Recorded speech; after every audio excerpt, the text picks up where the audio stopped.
यहीं तो रखा था मैंने पत्र। कहाँ गया?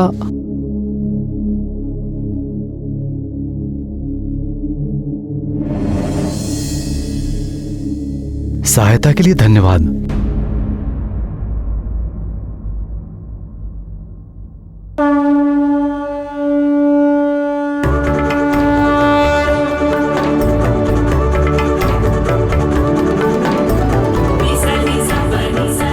सहायता के लिए धन्यवाद। लगता है तुम्हारी अपनी पूंछ की तुमसे मित्रता हो गई है। हाँ पिताश्री, मारुति आपको यही तो बताने आया था कि मारुति बहुत प्रसन्न है। जिस प्रकार से मारुति आपकी बात मानता है, बिल्कुल उसी तरह मारुति की पूंछ भी मारुति का कहना मानने लगी है।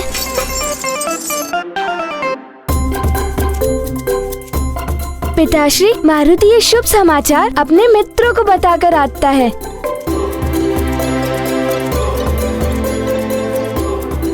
बड़ा नटखट है।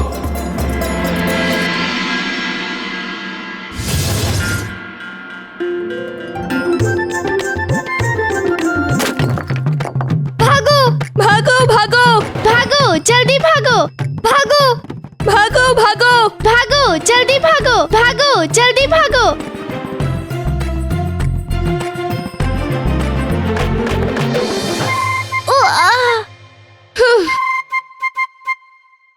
सुंदर, अति सुंदर। तुम्हारा लक्ष्य कभी नहीं चुकता नील।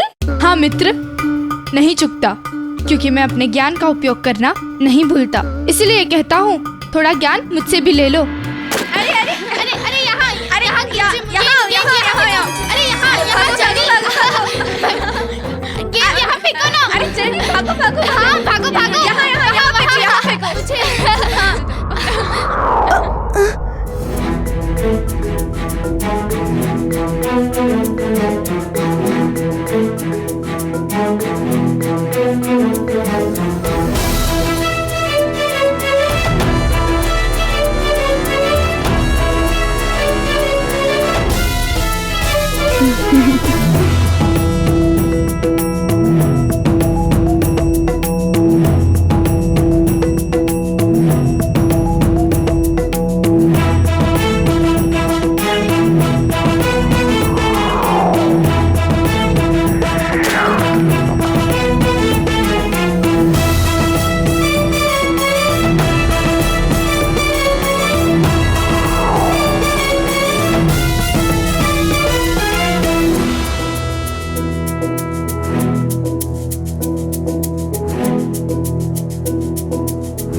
बहुत उछल कूद मचा रहा है ये वानर, बड़ा घमंड कर रहा है। शीघ्र ही मैं इसे आभास करा दूंगा कि शक्ति किसे कहते हैं।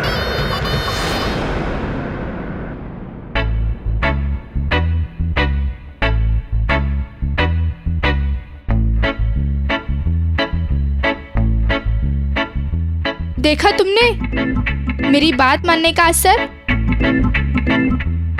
मान गई ना तुम्हारी पूछ, इसलिए कहता हूँ, थोड़ा ज्ञान मुझसे भी ले लो। हाँ, पिताश्री की बताई हुई युक्ति से मारुति ने अपनी पूंछ को मना लिया। अब मेरी पूंछ सबसे अच्छी मित्र बन चुकी है। अच्छा, तुम्हारे पिताजी ने तुम्हें युक्ति बताई? हाँ, मारुति के पिताश्री के पास हर समस्या का समाधान होता है। अब मारुति और उसकी पूंछ सच्चे मित्र हैं।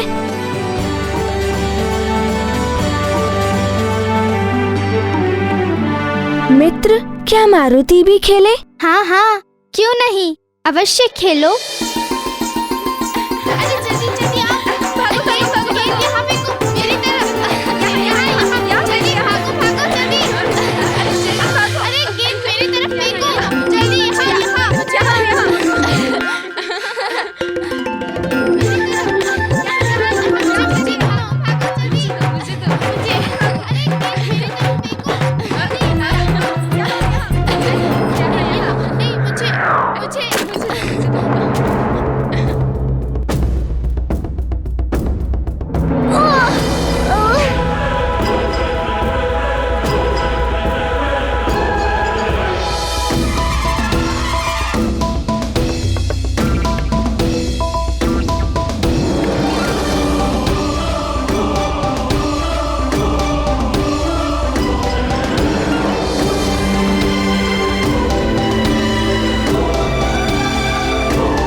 मारुति को क्षमा कर दो मित्र।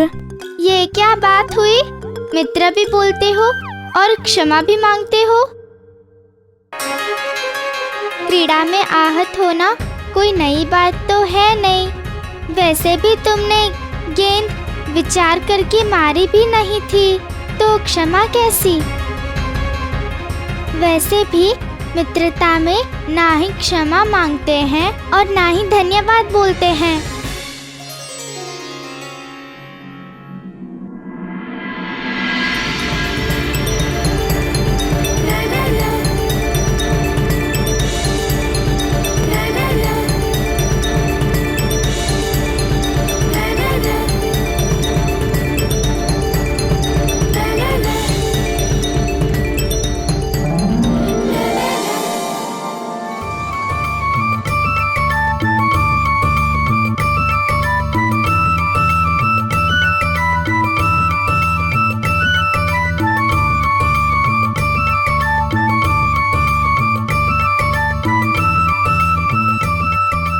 मारुति की माँ, प्रतीत होता है किसी विशेष ही कार्य में व्यस्त हो।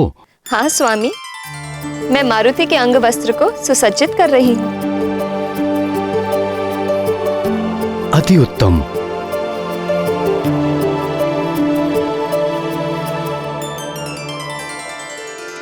किंतु हमारा पुत्र है कहाँ?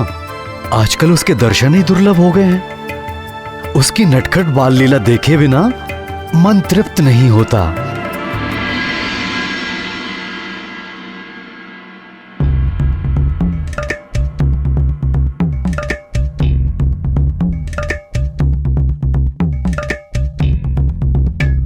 ये तुम लोग कौन सा कार्य कर रहे हो?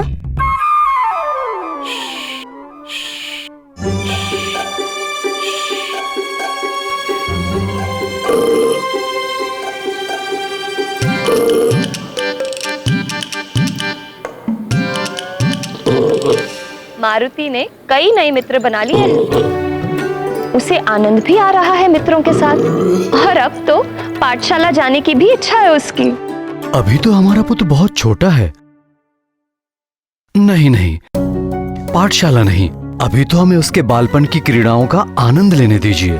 तीव्र गति से बड़ा होने से क्या होता है, परंतु उसका मन तो अभी कुछ ही दिनों के बालक का है।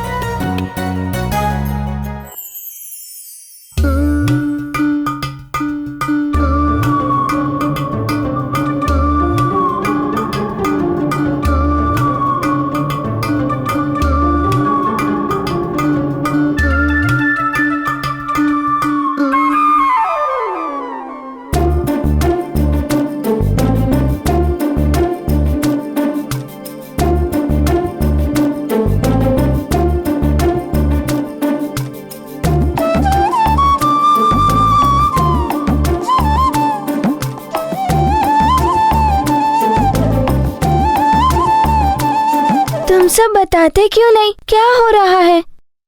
अरे तनिक धैर्य रखो मित्र, अभी सब पता चल जाएगा।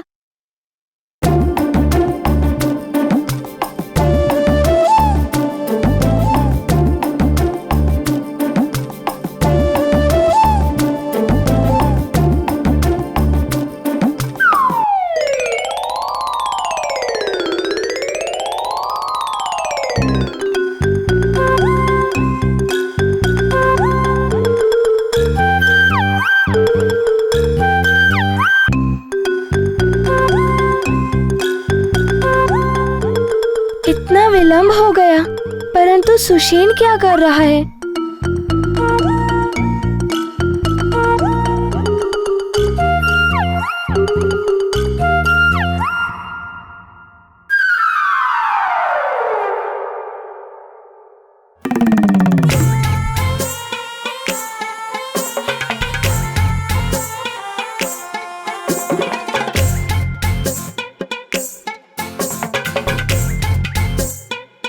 मित्र गंधमादन, तनिक यहाँ तो आओ, तुम्हें कुछ दिखाना है।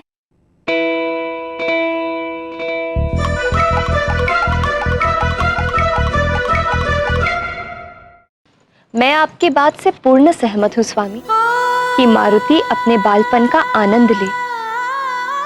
और बाल्य अवस्था बार बार तो लौट कर नहीं आती।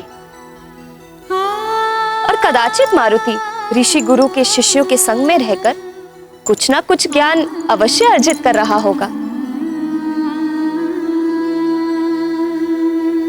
अंजना और केसरी ये सोचकर फूले नहीं समा रहे थे कि मारुति पाठशाला में बालकों के साथ मित्रता करके बहुत कुछ ज्ञान अर्जित कर रहा होगा, परंतु वो इस बात से अनभिज्ञ थे कि उन बालकों से मित्रता करके मारुति बहुत कुछ और भी अर्जित कर रहे थे।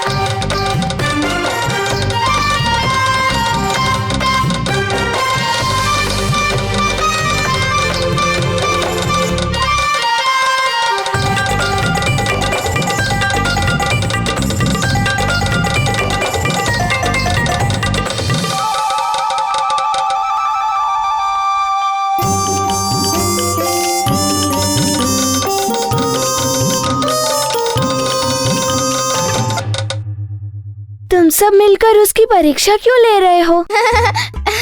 जब दो मित्र मिल जाते हैं तब इसी प्रकार का आनंद उठाते हैं और धमाल करते हैं। हम तो वानर पुत्र हैं, हम धमाल नहीं करेंगे तो कौन करेगा? ये आनंद, ये धमाल तो हमारा जन्मसिद्ध अधिकार है।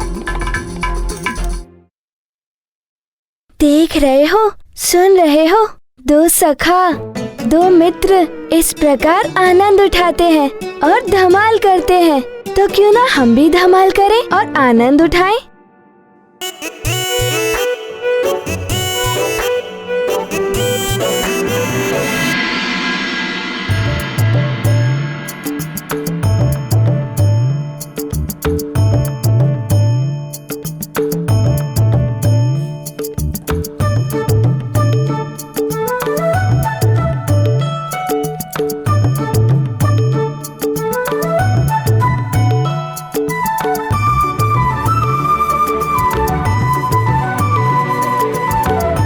चलो मित्र,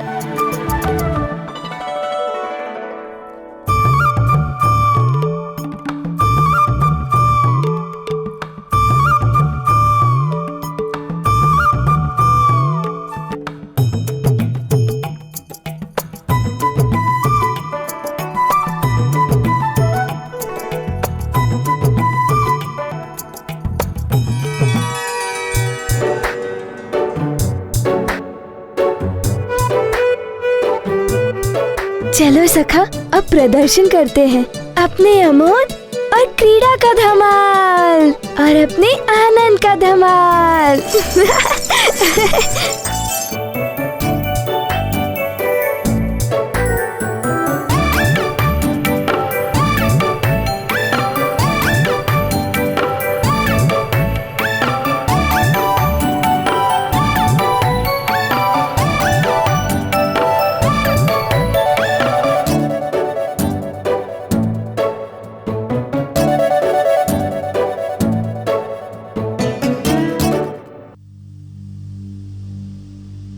हे प्रभु, मेरे पुत्र के समान इसकी पूंछ भी अद्भुत है।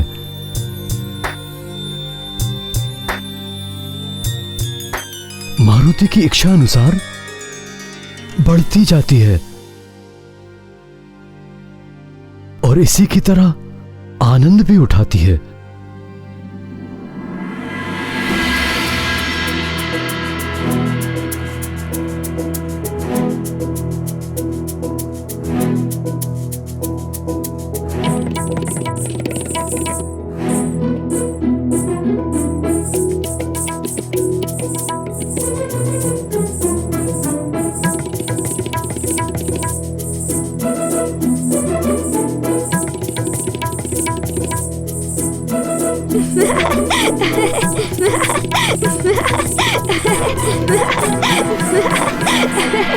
हे महादेव, अपने पुत्र के विषय में आपकी लीला को समझना मेरे लिए असंभव सा प्रतीत होता जा रहा है।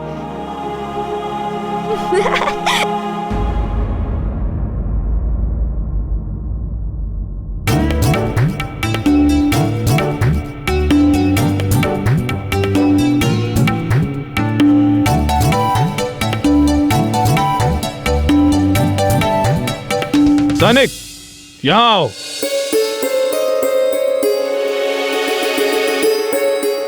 जी मंत्री जी। कि राजभवन के द्वार की कुंडी कैसे खुली रह गई? मैंने तो कुंडी लगाई थी मंत्री जी।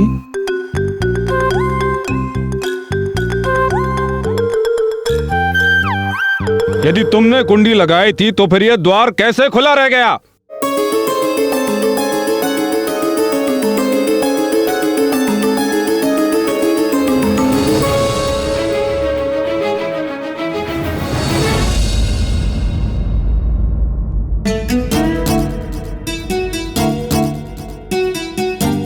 लगता है अब मुझे फटकार पड़ेगी।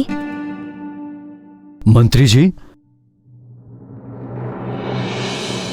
जी महाराज। आप क्रोधित ना हो मंत्री जी। सतर्क रहे रक्षक। अब इस घर में एक नटखट बालक भी है।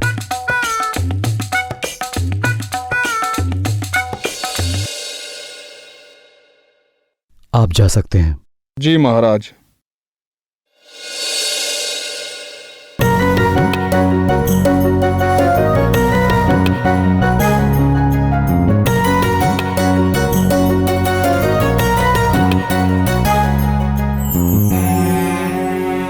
तुम इन्हें कष्ट दे रहे थे पुत्र? नहीं पिताश्री, मैं तो अपनी सखा के संग खेल रहा था। अगर आप मना करेंगे तो नहीं करूंगा।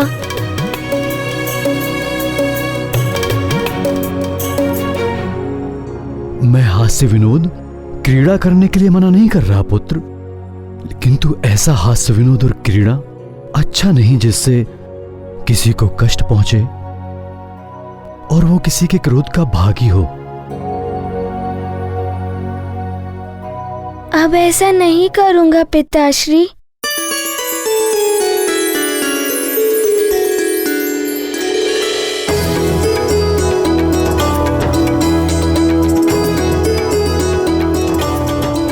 मेरा लाल,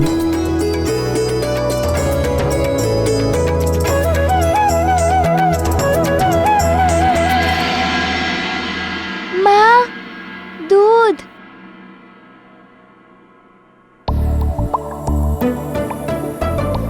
दासी,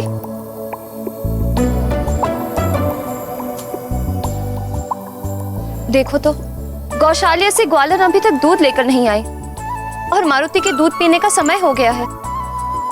जाओ देख कर आओ। जी महारानी। और सुनो, जल पात्र में पानी भरकर रख देना वहाँ। जी महारानी।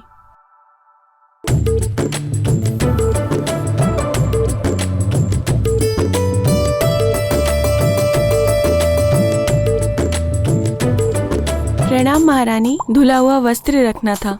वहाँ रख दो। जी।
मारुति को अत्यंत प्यास लगी है, जल दो ना।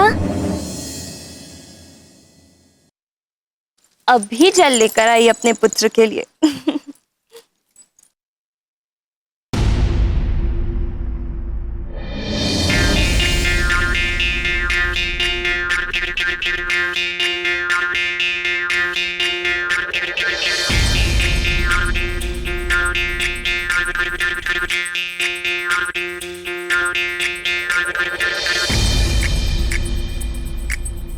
जलपात्र के स्थान पर वस्त्र और वस्त्र के स्थान पर जलपात्र।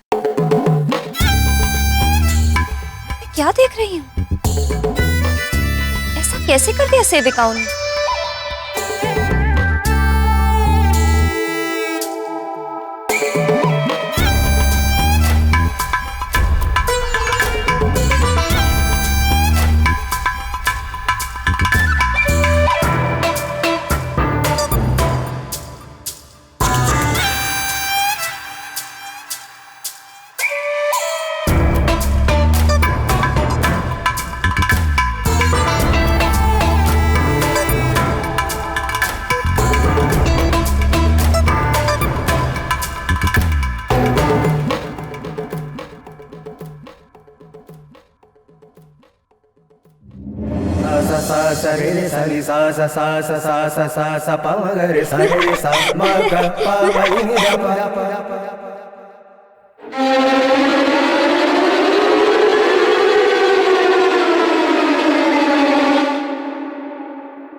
प्रिय,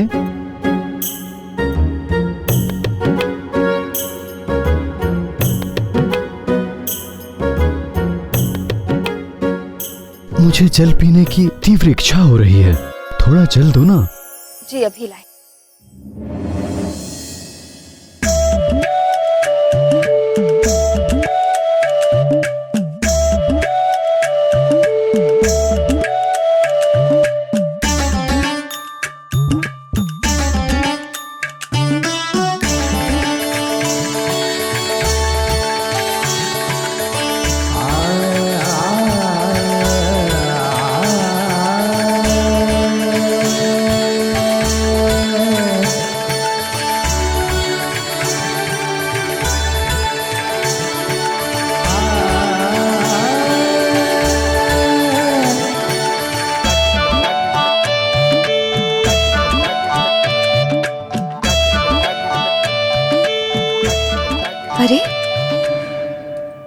तो इसमें जल भरा था, इतनी शीघ्र समाप्त कैसे हो गया?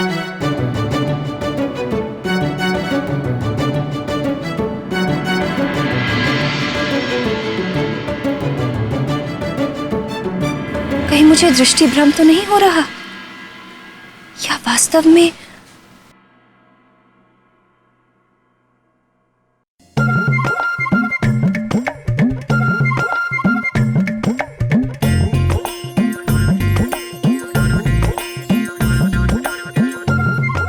क्या हुआ प्रिय?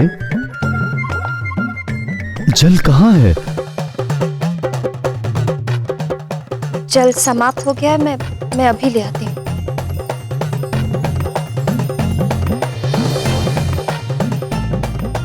ये क्या हो गया है मुझे? मैं इतना भ्रमित क्यों हो रही हूँ?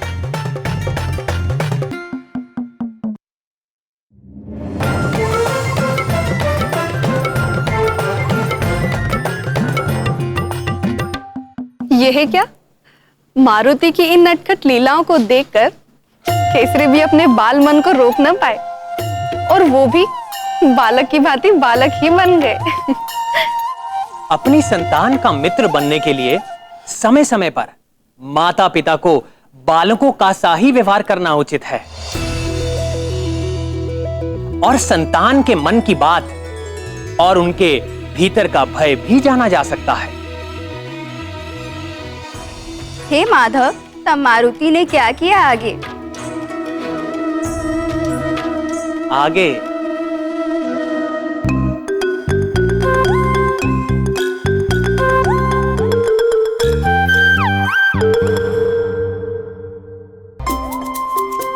बहन, पूरा दूध तो लाई हो ना? हाँ, आजकल हमारे युवराज अधिक दूध पीते हैं। हाँ।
मारुति की नई नटखट लीलाएं आरंभ हो गई हैं।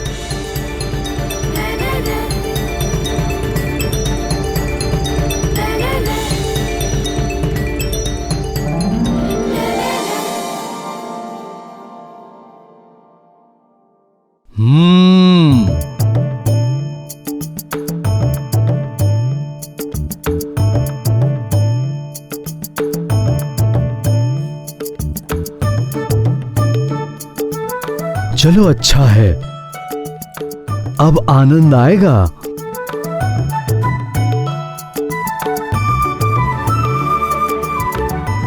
चलो मां के पास चलते हैं।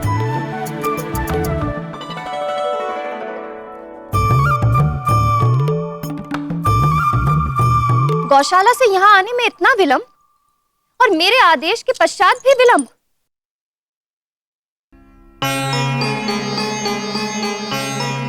और ये मैं क्या देख रही हूँ? मेरे आदेश के उपरांत इतनी अल्प मात्रा में दूध क्यों लाई हो? क्षमा करें महारानी जी, परंतु हम दोनों एक नहीं दो भरे हुए दूध के कलश लेकर आए। मुझे दृष्टि भ्रम हो रहा है, या तुम दोनों को अपने मटके की संख्या का बोध नहीं? प्रिय, मारुति की भूख बढ़ गई है, उसे और दूध दे दो ना।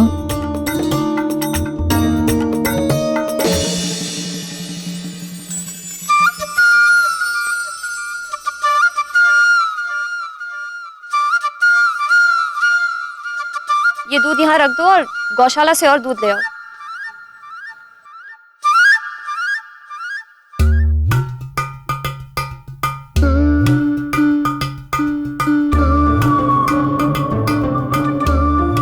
माँ, कोई बात नहीं, मैं इतने दूध से ही अपनी भूख शांत कर लूँगा।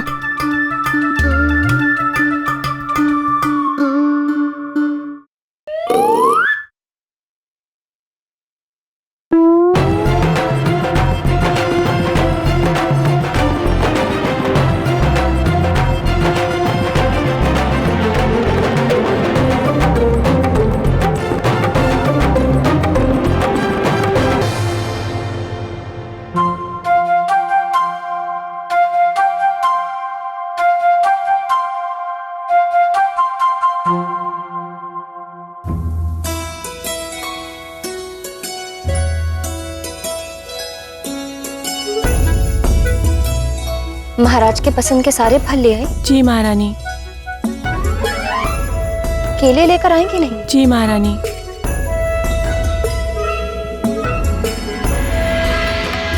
इन्हें कहीं छुपा दो, तत्पश्चात हम इनका आनंद लेंगे।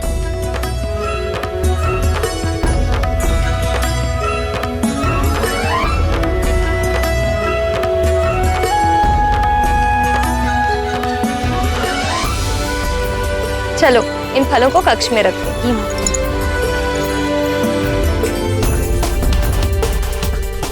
अब देखना, मारुति नीचे चलकर इन स्वादिष्ट फलों का आनंद उठाएगा।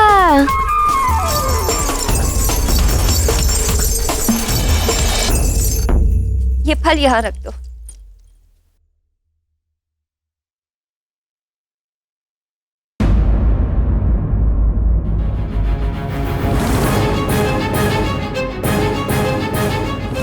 हर हर महादेव। हे प्रभु, ये क्या? टोकरे में रखे फल कहाँ अदृश्य हो गए?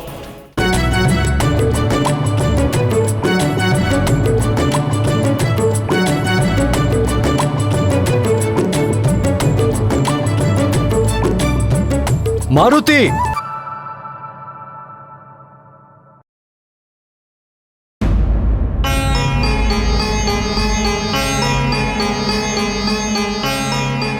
क्या तुम्हें ज्ञात नहीं कि अन्नप्राशन से पूर्व तुम कोई भी आहार ग्रहण नहीं कर सकते, मात्र दूध के?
अरे, ये केले और सेब यहाँ कैसे आए?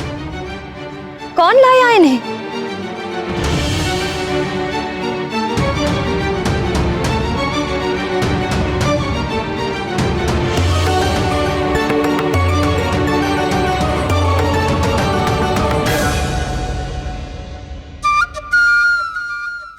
अत्यंत नटखट हो गए हो तुम।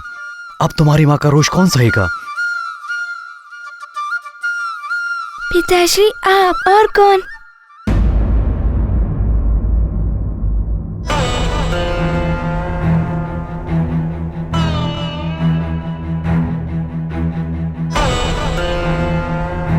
अब मैं सब समझ गई। ये आप दोनों की मिली भगत थी।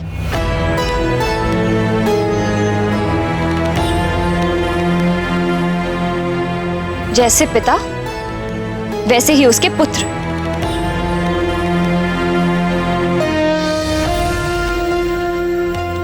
आपको पता था अपने पुत्र की इस नटखट योजना के बारे में?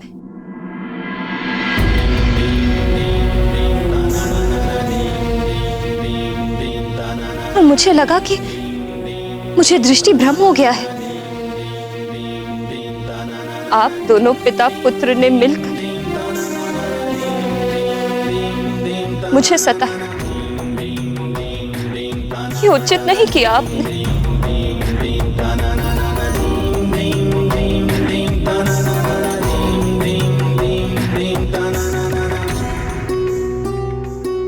आप दोनों ने मिलकर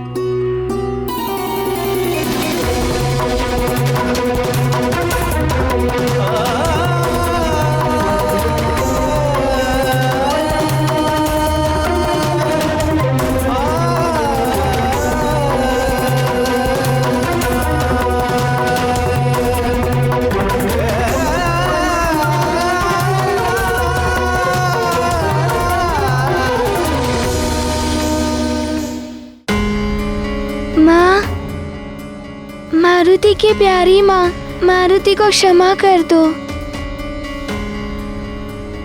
मारुति से भूल हो गई, अब ऐसी भूल कभी भी नहीं करूँगा। मारुति और उसकी प्रिय सखा को क्षमा कर दो ना माँ। हाँ प्रिय, मेरे पुत्र को क्षमा कर दो ना, और मुझे भी। मारुति तो अभी अबोध बालक है, भोला है वो, किंतु मुझे तुम्हारे साथ ऐसा परिहास नहीं करना चाहिए था। हाँ माँ, क्षमा कर दो। हम तो मात्र ठिठोली कर रहे थे। हम तो केवल तुम्हारे साथ मात्र ठिठोली कर रहे थे, किंतु मारुति के साथ मैं भी बालक बन गया।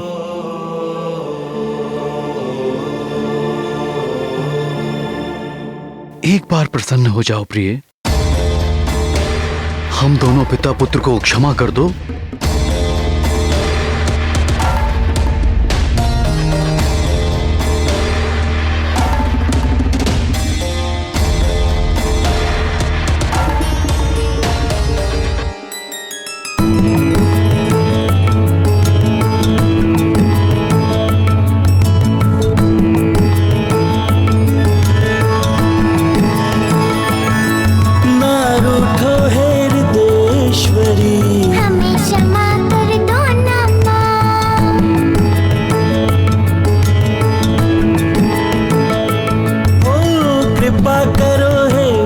सुंदरी फिर से तुम हंस दो ना माँ।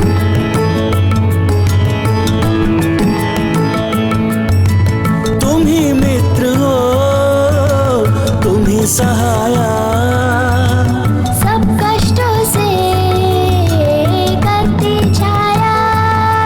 तुमसे बड़ा ना कोई दानी,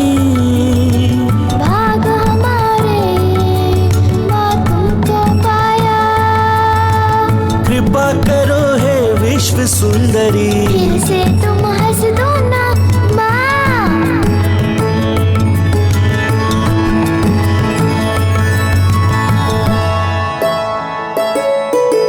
अपने कोप से हमें बचा लो,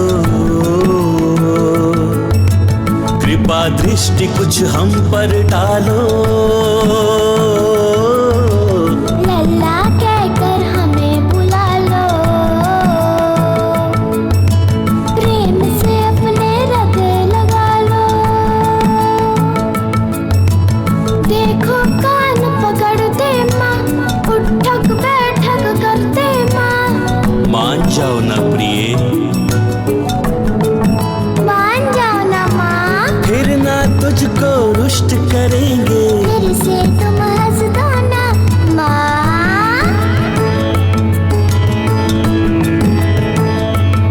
ओ अब कृपा करो हे विश्व सुंदरी। फिर से तुम हंस दो ना माँ।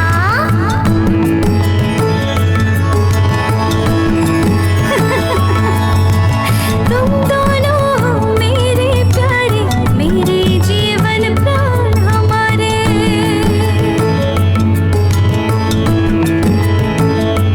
हो तुमसे रुष्ट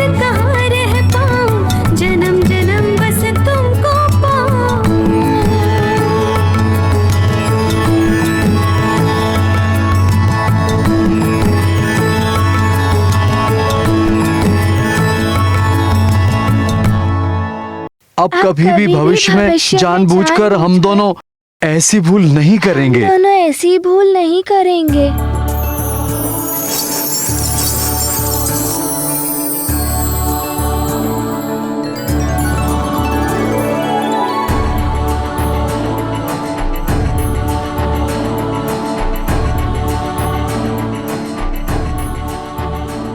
एक माँ अपने पुत्र से और परिवार से कब तक रुष्ट रह सकती है, पर पुत्र स्मरण रहे। ठिठोली सीमा में रहकर की जाए तो आनंद ही आनंद है, पर यदि उस ठिठोली की सीमा टूट जाती है तो यही ठिठोली ढीठता बन जाती है, अशिष्टता बन जाती है, और वो किसी को भी रुष्ट करने का कारण बन सकती है। इसीलिए धमाल, मस्ती, ठिठोली सब अपनी सीमा में ही अच्छी लगती है।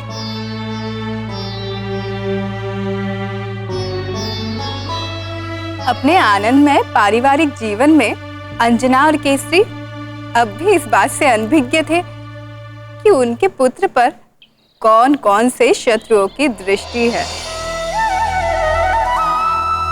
एक और वृक्षासुर की दृष्टि नन्हे मारुति पर तो थी ही, दूसरी ओर वाली किसी भी परिस्थिति में मारुति को वृक्षासुर तक पहुंचाने की योजना को साकार करना चाहता था। पर निरंतर प्रयास करने के पश्चात भी वाली को कुछ नहीं सूझ रहा था कि वो कैसे मारुति को वृक्षासुर के निकट ले आए। और अचानक एक दिन, वाह महानतम, अब तो वृक्षासुर रूपी अचूक अंटकमय साधन तुम्हारे हाथ लग गया है। अब तो ऐसा प्रतीत होता है जैसे उस मरकट की अंतिम बेला निकट आ चुकी है, पर अब तो उसे समाप्त करने का मार्ग भी प्रशस्त हो गया है। किंतु एक समस्या है, वृक्षासुर रूपी अंटकमय साधन को उस मरकट तक ले जाऊं कैसे? मुझे तो उस मरकट को ही वृक्षासुर तक पहुंचाना होगा।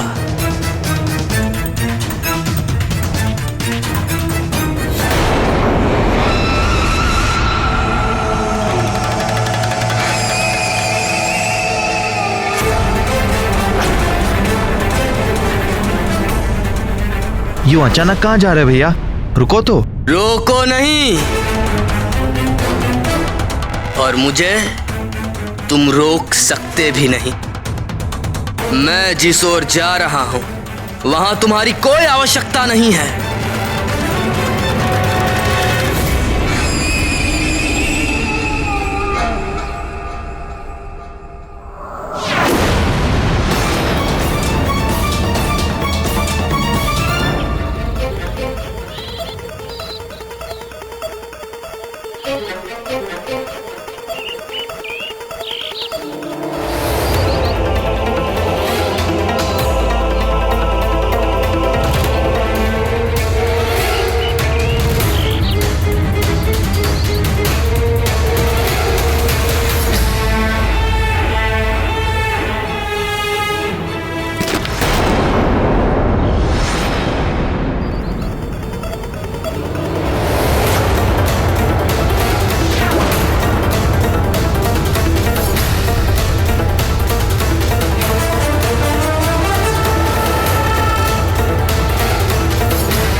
भैया अचानक कहां दृश्य हो गए?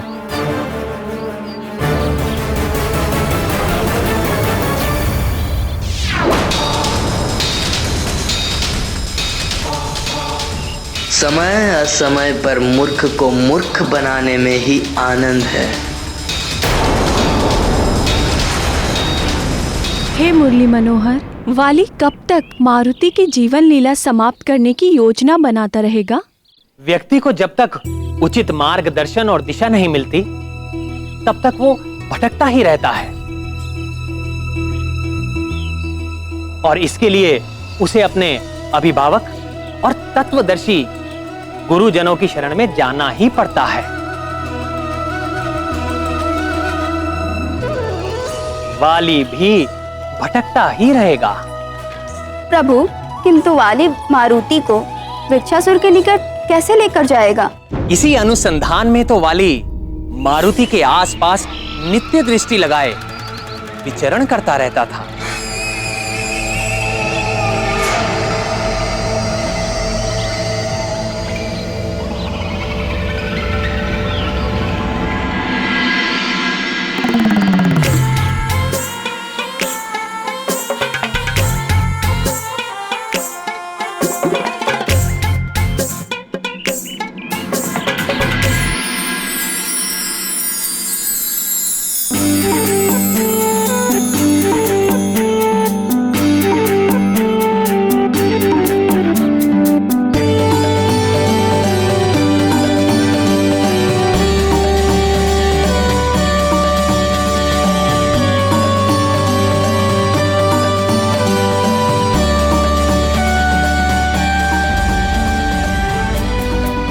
वाह भ्राता, वाह अद्भुत! वाह नील, वाह तुमने तो कमाल कर दिया।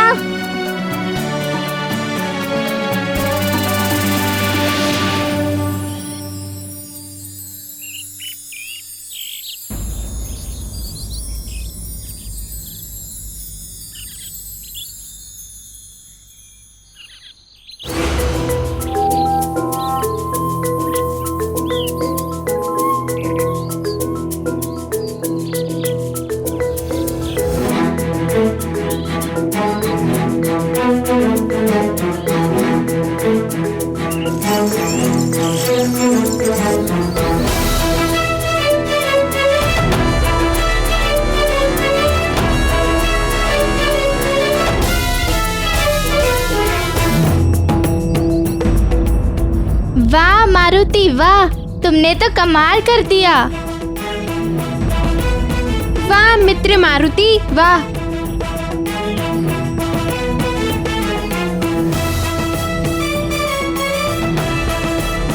चलो मारुति, तुम्हें कुछ दिखाना है।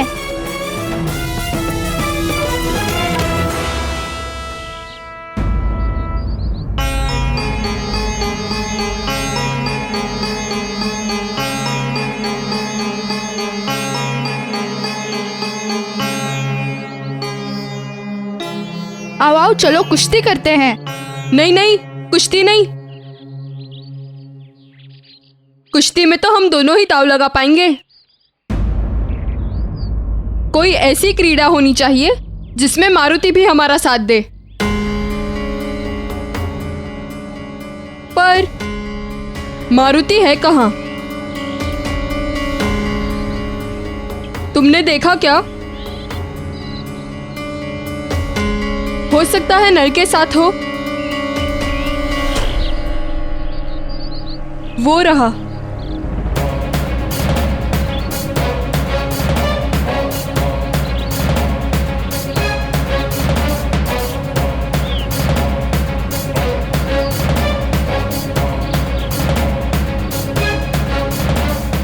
चलो आज मैं तुम्हें पत्थर गुलाटी का खेल सिखाता हूँ। पत्थर गुलाटी, वाह।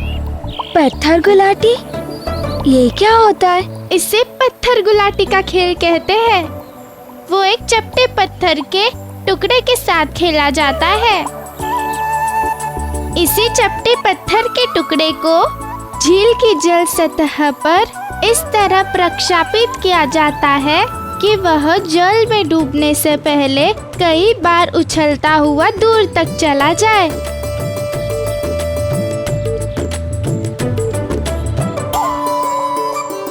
प्रथम मैं प्रयास करूं?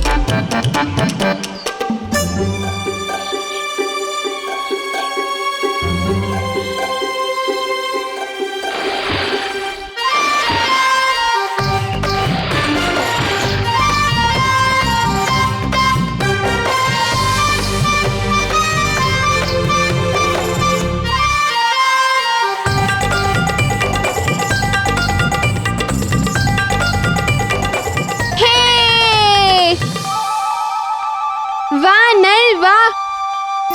अब मैं मारूंगा।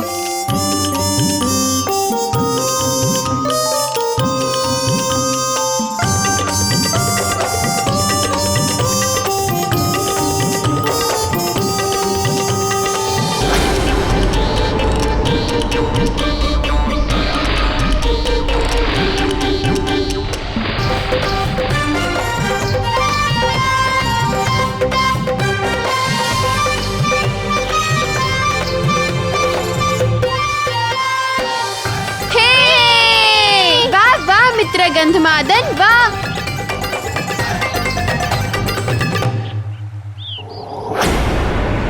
मुझे थोड़ा अधिक सतर्क रहना होगा, वरना वो मायावी मरकट अपनी उबाऊ आचाल प्रवृत्ति से सताता रहेगा और यहाँ तक आकर भी मैं कोई युक्ति नहीं निकाल पाऊंगा।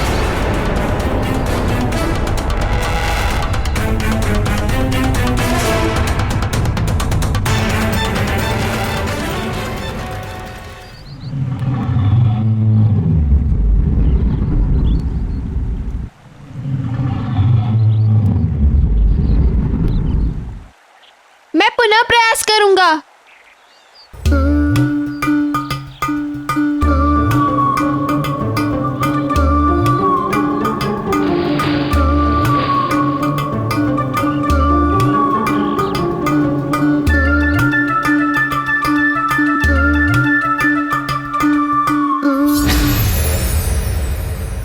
अब क्या करूं? हर तरह से प्रयास कर लिया। थोड़ा ज्ञान मुझसे भी ले लो। वैसे भी ये हर किसी के वश की बात नहीं होती। मित्र सुषेण, अभ्यास करो अभ्यास।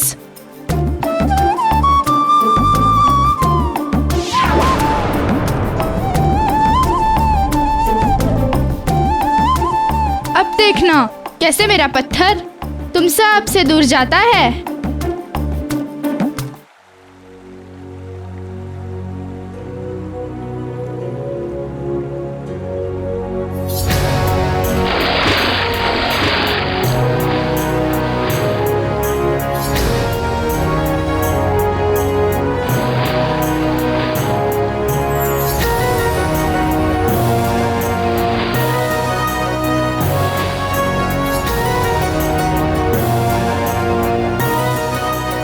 अच्छा, तो वो पत्थर गुलाटी खेल रहा है।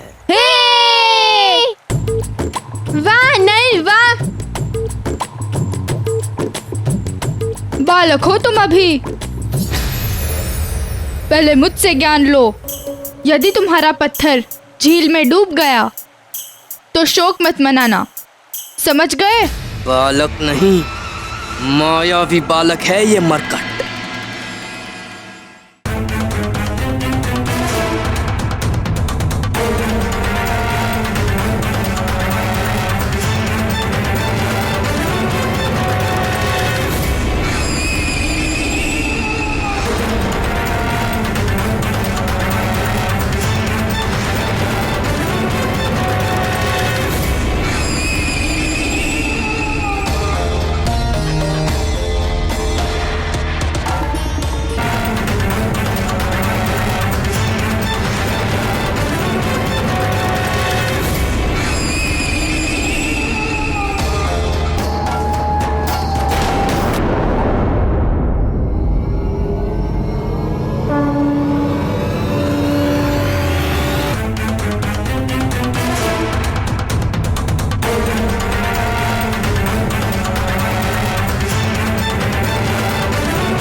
क्या हुआ आर्यपुत्र, आप इतने असमंजस में क्यों हैं?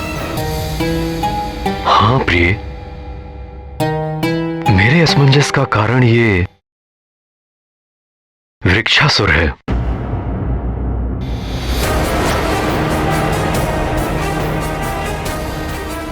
रह रहकर ये अधिक अधीर और भयावह होता जा रहा है। परिणाम स्वरूप इसकी अनैतिक और अनर्थकारी गतिविधियां भी बढ़ती जा रही हैं।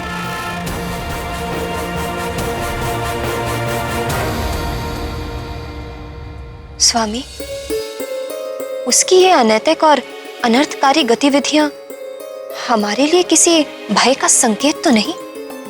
नहीं प्रिय, हमारे लिए किसी भय का संकेत तो नहीं हो सकती, क्योंकि हमारे और वृक्षासुर के बीच ये समझौता हो चुका है। हमारी ओर से जब तक कोई भी प्राणी शंभ सदन वन की सीमा का उल्लंघन नहीं करेगा, उसकी ओर से तब तक भय की कोई भी आशंका नहीं होगी।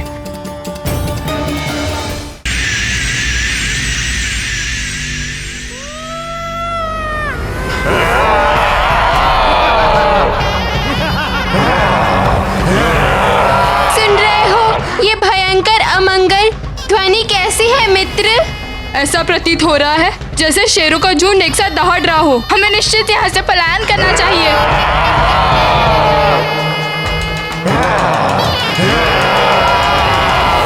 पुत्र मारुति कहाँ है प्रिय? बहुत समय से उसे देखा नहीं। मारुति ने अब कई नए मित्र बना लिए हैं स्वामी। वो उन्हीं मित्रों के साथ पाठशाला के प्रांगण में क्रीड़ा को गया है, पर अब तो वो आता ही होगा। उसके दूध पीने का समय जो हो रहा है, मैं देखती हूँ।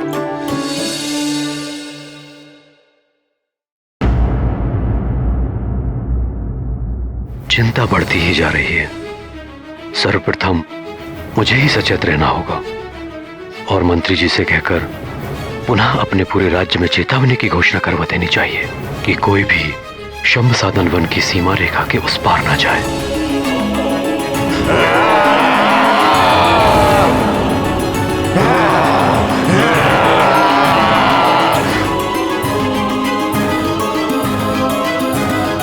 मारुति, भागो यहाँ से, भागो। तुम सब भाग क्यों रहे हो? मुझे भी तो बताओ, क्या यहाँ कोई नया खेल हो रहा है? सर्वप्रथम मारुति, तुम हम सबके साथ भागो। यहाँ ना ही कोई नई क्रीड़ा है, ना ही उसका कोई नया नियम। भागो। केसरी पुत्र, मुझे बार बार छेड़कर उत्तेजित करने का दुस्साहस न कर। वैसे भी वर्षों से मेरे हृदय में प्रतिशोध की ज्वाला धधक रही है। जब तक मैं अपने पिता के हत्यारे केसरी के पुत्र मारुति का भक्षण कर उसकी जीवन लीला समाप्त नहीं कर देता, तब तक मुझे चैन नहीं मिलेगा। इसका अर्थ ये हुआ कि राक्षस वृक्षासुर का और मेरा दोनों का शत्रु एक ही है, मरकट मारुति। भागो।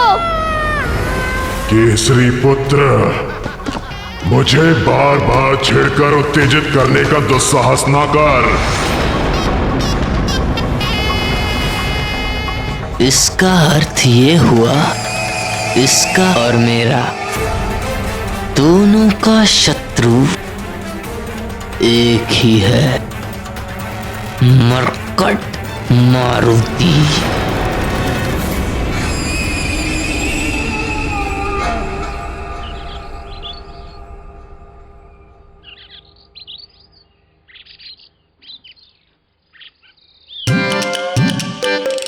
इतनी तीव्र गति से मैं आज तक कभी नहीं भागा। किंतु मित्र, इतनी तीव्र गति से हम भागे क्यों? वो भयंकर दहाड़ की ध्वनि क्या तुमने नहीं सुनी? उसी भयंकर ध्वनि के भय से तो हम यहाँ आ गए हैं। भय? भय क्या होता है? क्या तुम्हें भय के बारे में नहीं पता? नहीं नहीं, ये तो अभी नन्हा बालक है। इसे कैसे पता होगा? और इसने ना ही अब तक पाठशाला जाना आरंभ किया है। अब इसे कैसे समझाएं कि भय क्या होता है?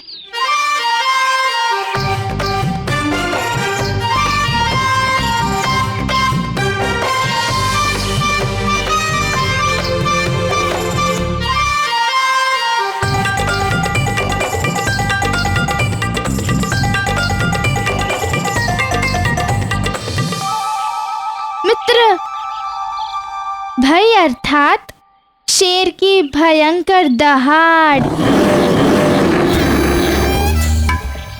नहीं नहीं, भय का अर्थ है घनघोर अंधेरे में विचरते निशाचर।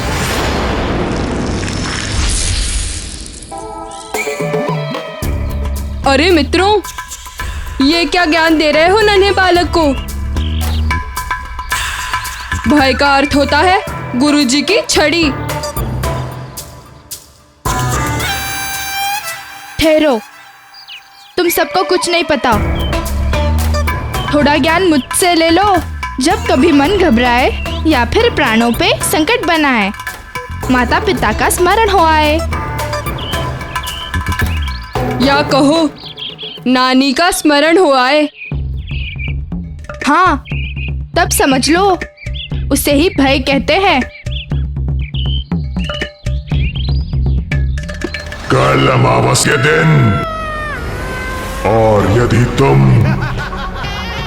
कल मेरे हाथ लग गए तो कोई देवता भी तुम्हें मेरा भोजन बनने से बचा नहीं पाएगा। वाली महानतम, ये तो तुम्हारे लिए अत्यंत ही शुभ संकेत है।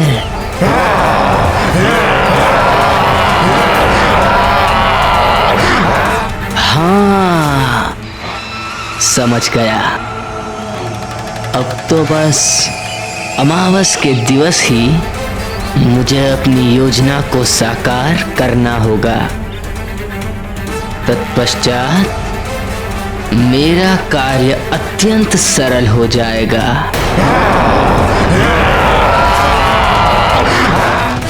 अब तो बस अपनी योजना अनुसार किसी भी प्रकार उस मायावी मरकट को वृक्षासुर की पहुंच तक ले जाना है।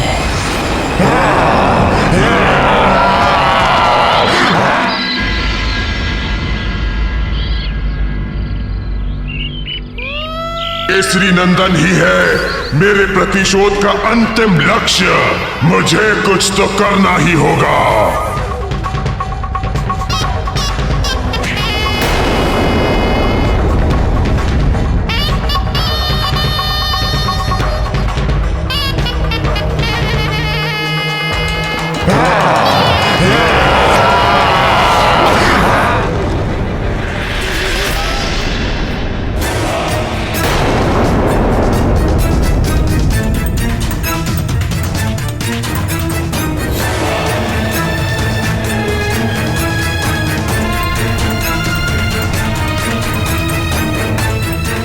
अरे ये मूर्ख फिर क्यों मेरी ओर चला आ रहा है? क्या ज्ञात नहीं है इसे कि यहाँ मेरी सीमा में प्रवेश करने वाले के प्राण निकाल लिए जाते हैं? या इसे मेरा भय नहीं है? भय तो मुझे अभी भी प्रतीत हो रहा है उस भयंकर दहाड़ के बारे में सोचकर। हाँ, बड़ी ही भयंकर और डरावनी थी वो दहाड़।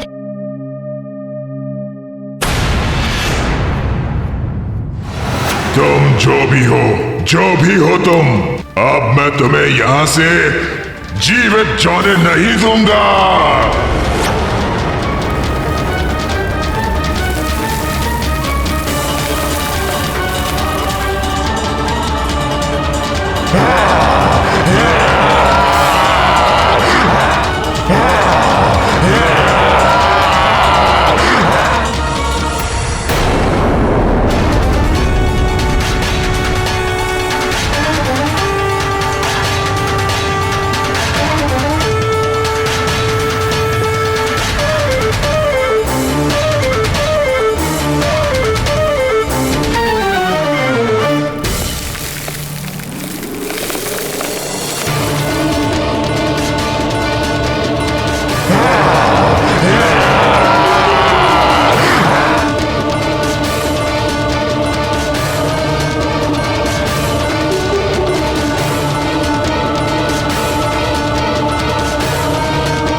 कौन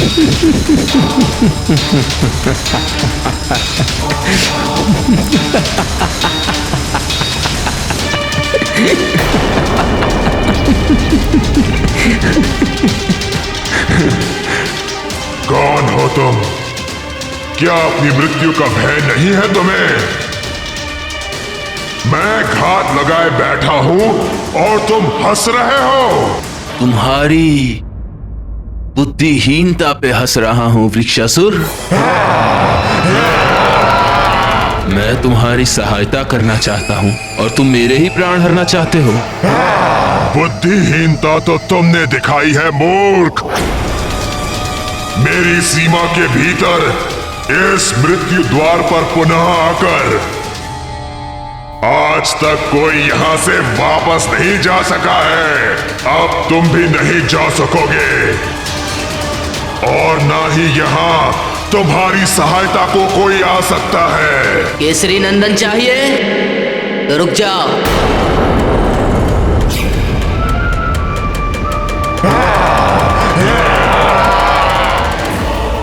तो बोलना क्या चाहता है?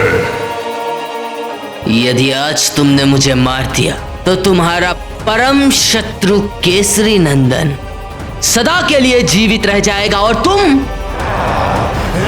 उस तक पहुंचने का स्वप्न संजोते रह जाओगे। परम शत्रु केसरी नंदन। हाँ, परम शत्रु केसरी नंदन, वही मायावी मरकट जिसकी हत्या ही तुम्हारे प्रतिशोध का अंतिम लक्ष्य है।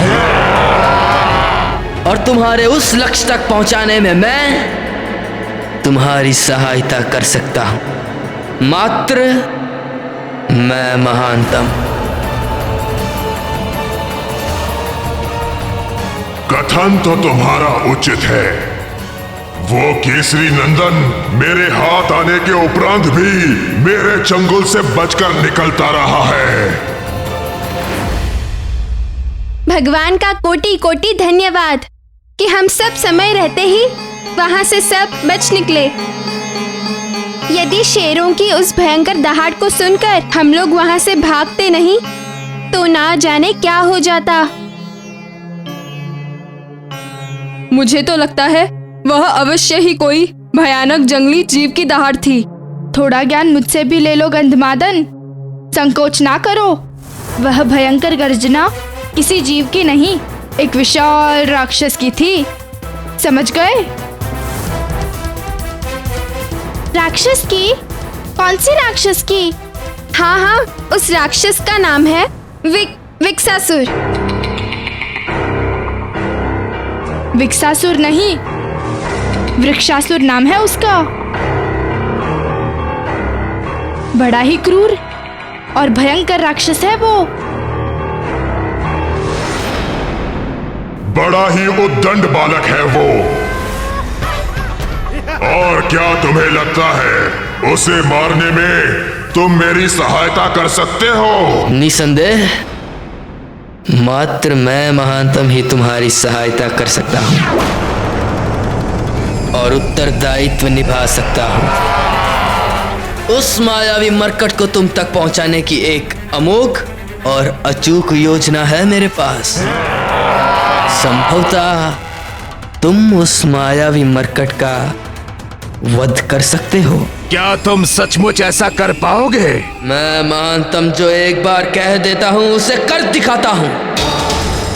मैं तो उसे लाकर तुम्हारी गोद में दे दूंगा, किंतु क्या तुम उसका कुछ बिगाड़ पाओगे? तुम मेरी बलशाली भुजाओं पर संदेह कर रहे हो? वृक्षासुर राक्षस हूं मैं। तुम्हारी बलशाली भुजाओं की दृढ़ता पर संदेह करना कदाचित निराधार नहीं है। यदि तुम क्रूर राक्षस हो तो वो तुम्हारा परम शत्रु मरकट भी बड़ा मायावी है और भयंकर राक्षस है वो। उसकी सहस्त्र भुजाओं में हाथी जैसा बल है। उसकी लंबी और पैनी नख प्राणघाती शस्त्रों का सा अचूक कार्य करता है वो। उस मरकट की दोनों भुजाओं में सहस्त्रों हाथियों जैसा बल है। बिना शस्त्रों के ही वो मरकट अपने शत्रु के प्राण हर सकता है। और मैंने तो सुना है यदि उसके ऊपर किसी की छाया पड़ जाए तो वो उसे अपने चंगुल में जकड़ लेता है। एक बार पकड़ने के बाद उससे छूट पाना बहुत कठिन होता है। कठिन नहीं, असंभव कहो।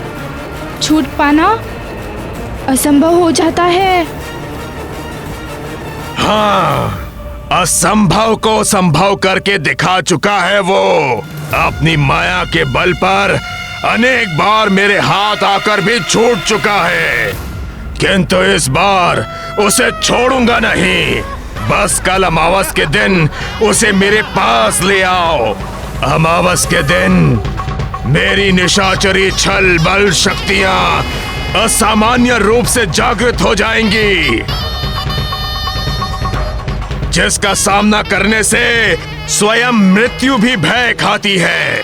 तो अब साथ साथ उत्सव मनाने की योजना भी बना लो। वो मायावी मरकट मेरी ओर से तुम्हारे लिए मित्रता का एक उपहार होगा, और तुम मेरी ओर से मरकट की चबाई हुई अस्थियां उपहार स्वरूप स्वीकार कर लेना।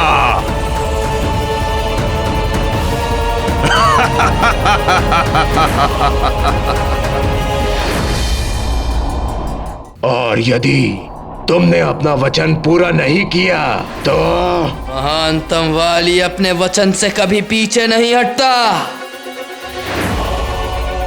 यदि तुम्हें अपने मित्र की मित्रता और सहयोग पर तनिक भी संदेह है तो लो, अभी इसी क्षण मुझे अपना आहार बना लो।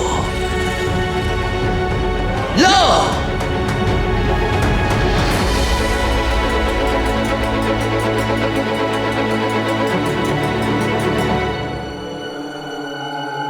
अपने मित्र के हाथों मरकर मुझे तनिक भी पीड़ा नहीं होगी।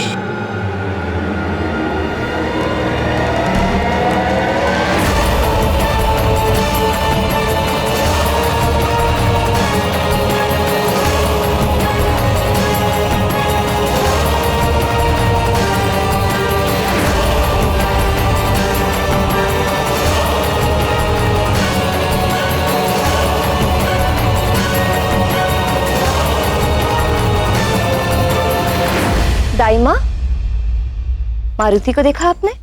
अभी तक लौट कर नहीं आया। नहीं महारानी, मैंने तो नहीं देखा।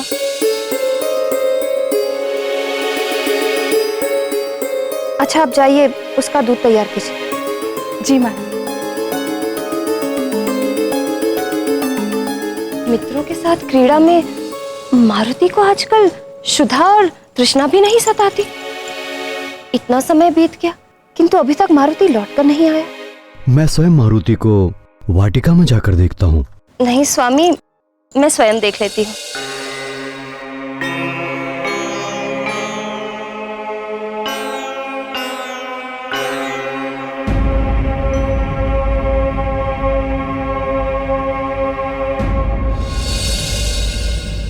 अरे, वहां वाटिका में तो कोई भी दिखाई नहीं दे रहा है। कहाँ गए सब?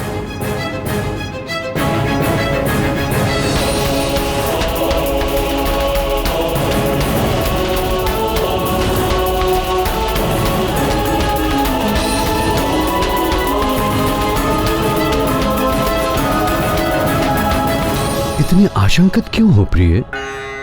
बालक है, यही वाटिका में अपने मित्रों के साथ खेल रहा होगा। किंतु वाटिका में कोई दिख क्यों नहीं रहा?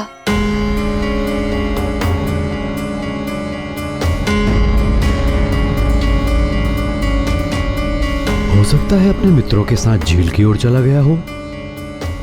मैं अभी किसी सेवक को भेज के पता कराता हूँ। स्वामी, आप तो अपने पुत्र की प्रवृत्ति जानते हैं ना, कि वो कितना नटखट है। भय है मुझे कि कहीं अपने नटखटपन में वो अपने आप को ही हानि ना कर बैठे।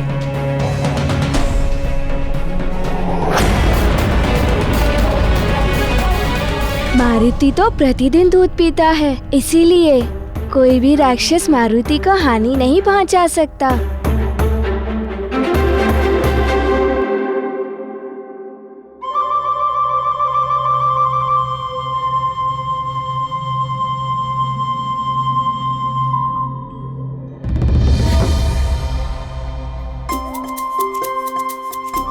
स्मरण आया, दूध। मारुति के दूध पीने का समय हो गया है। माँ प्रतीक्षा कर रही होंगी। चलो मित्रों, मैं तो चला दूध पीने। मेरे पुत्र को कोई हानि नहीं हो सकती, क्योंकि मैं उसे पहले ही समझा चुका हूँ कि अपने नटखटपन में कुछ भी ऐसा ना करे जिससे किसी को कष्ट पहुंचे या किसी भी प्रकार की हानि की संभावना हो। उचित है स्वामी, किंतु माँ का हृदय नहीं मानता। माँ के मन की व्यथा कोई नहीं समझता। माँ के लिए संतान तब तक ही सुरक्षित है जब तक वो उसकी आंचल की छांव में है।